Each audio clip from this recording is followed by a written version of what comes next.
Umaga pala nawag yung mineral water kasi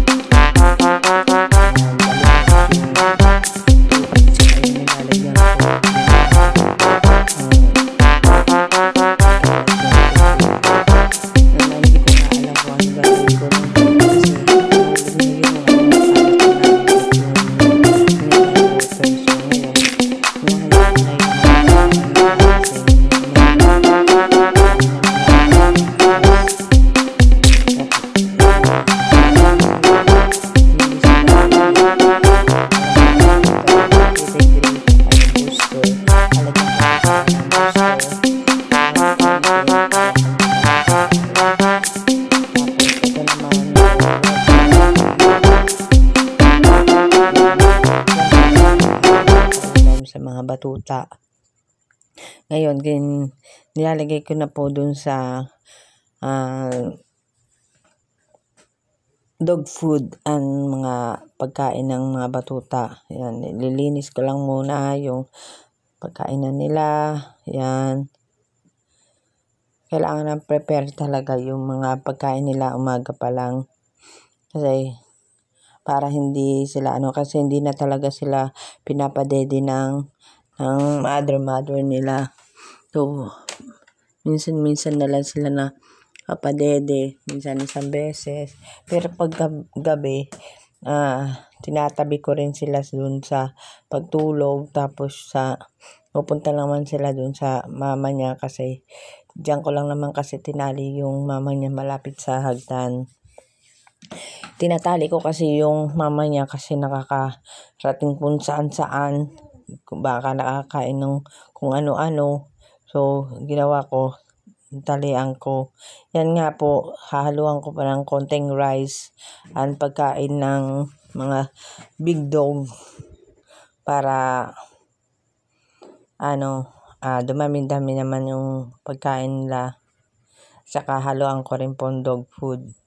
Yan, may dog food pa naman ako natitira. So, konti na lang. Mamaya bumili na lang ako ng dog food pang adult tsaka pan puppy.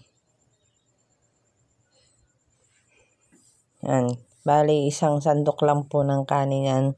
Nilagay ko sa jar. Tapos babandian ko po siya ng tubig na mainit. So, ito po, mayroon po kasi kami natira na ulam kagabi. So, atay ng manok.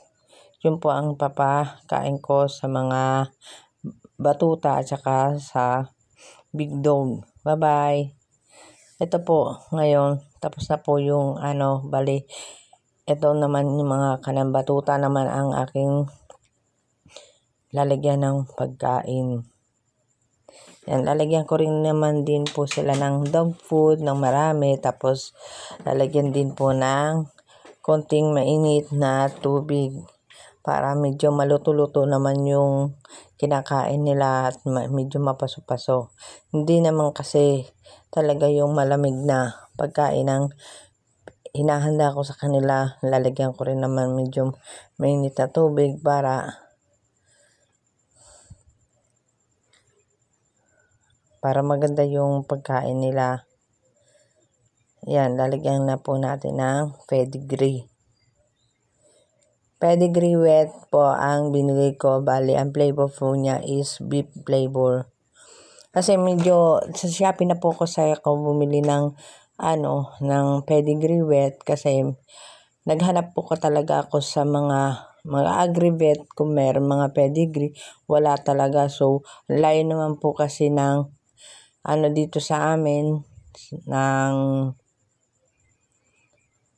pet dog, house. So, para bumili ng mga isa lang naman bibili namin ng mga dog food talaga. So, malayo. Kung pupunta ako doon, didiretsuhin ko na lang sana sila pag 5-in-1. So, ngayon, bali isang buwan at 7 araw pa lang sila. Ngayon, 25 is isang buwan at kalahati na sila.